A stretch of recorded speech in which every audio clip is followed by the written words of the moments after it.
Et si notre manière de penser était complètement inefficace? C'est le défi un peu provocateur que nous lance René Tati. Il ne propose rien de moins qu'une révolution, une vraie transformation, à la fois intellectuelle et spirituelle, qui nous force à tout remettre en question. Voilà, c'est ça, la question au cœur de tout. Est-ce qu'on a construit nos vies, nos entreprises et même notre foi sur une énorme confusion?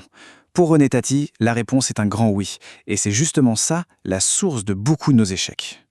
Alors, pour bien comprendre cette révolution, il faut d'abord poser les bases, faire une distinction qui est absolument essentielle. Ce n'est pas juste un jeu de mots, c'est la clé pour débloquer une pensée beaucoup plus efficace. La fameuse différence entre la sagesse et le savoir. Ok, regardons ça de plus près. La différence, elle est fondamentale. Imaginez la sagesse comme le système d'exploitation de l'univers, si on veut. C'est quelque chose de divin, d'intemporel, d'universel. Le savoir, lui, c'est toutes les applications qu'on développe, nous, les humains, pour essayer de comprendre ce système. Et ces applis, elles sont super utiles, bien sûr, mais elles sont partielles, temporaires, et surtout, elles ont constamment besoin de mise à jour. Un exemple tout simple pour bien comprendre. Il y a un siècle, on pouvait mourir d'une simple coupure. Aujourd'hui, la pénicilline nous sauve. Notre savoir a fait un bond de géant.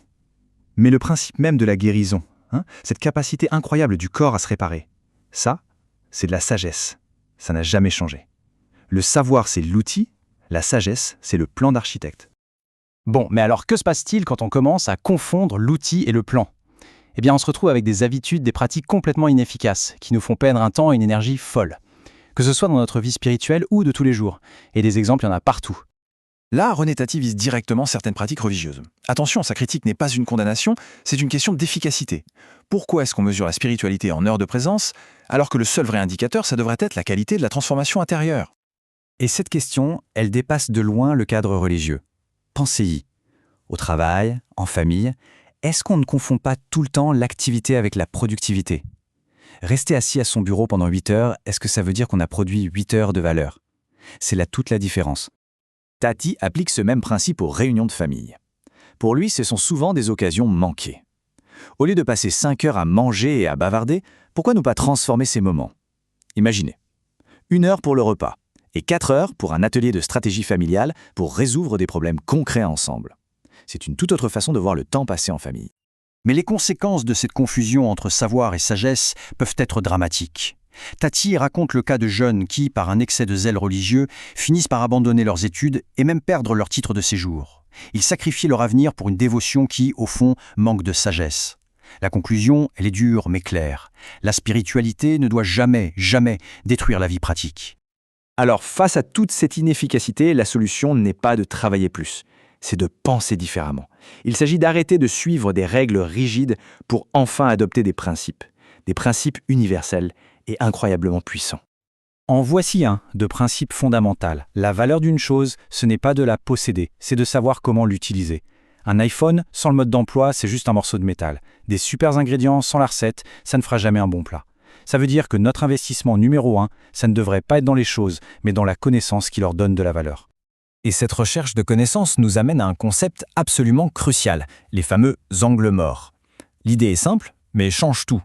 Personne ne peut voir la situation dans son ensemble. On a tous des zones d'ombre dans notre vision. Et l'accepter, c'est vraiment la première étape de la sagesse. Cette anecdote est incroyable pour illustrer ça. Dans les années 60, une banque a payé une fortune, $1 million, non pas pour qu'on lui dise quoi faire, mais pour qu'on lui dise ce qu'elle devait arrêter de faire. Les organisations les plus intelligentes, elles ne payent pas pour des compliments, elles payent pour qu'on leur montre leurs angles morts. Elles recherchent activement la critique constructive.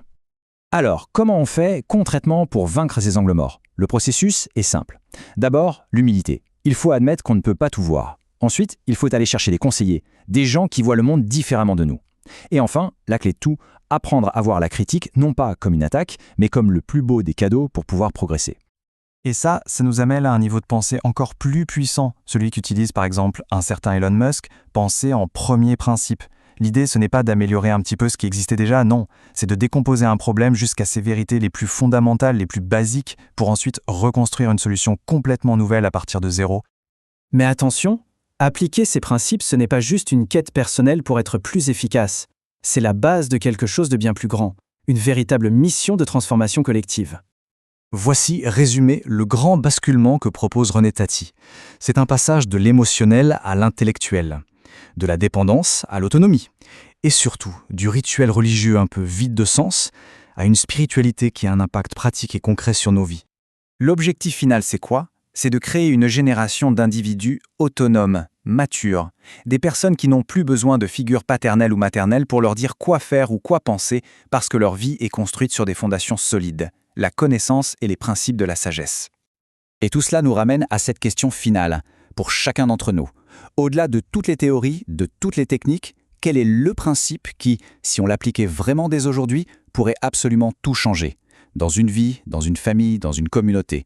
La réponse, elle est différente pour chacun.